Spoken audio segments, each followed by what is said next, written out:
மராட்டிய மாநிலத்தில் உள்ள 288 தொகுதிகளுக்கு நேற்று ஒரே கட்டமாக வாக்குப்பதிவு நடைபெற்றது.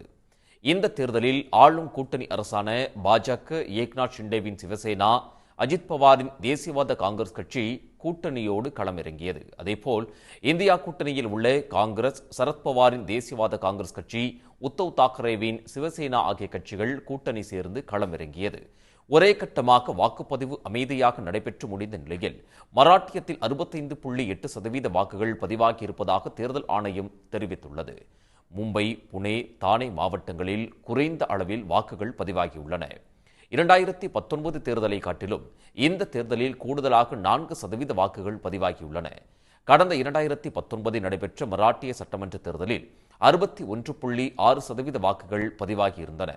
ஜார்க்கண்டில் முதல் கட்டமாக 43 தொகுதிகளுக்கான வாக்குப்பதிவு கடந்த 13ஆம் தேதி நடைபெற்ற நிலையில் எஞ்சியுள்ள 38 தொகுதிகளுக்கு நேற்று வாக்குப்பதிவு நடைபெற்றது.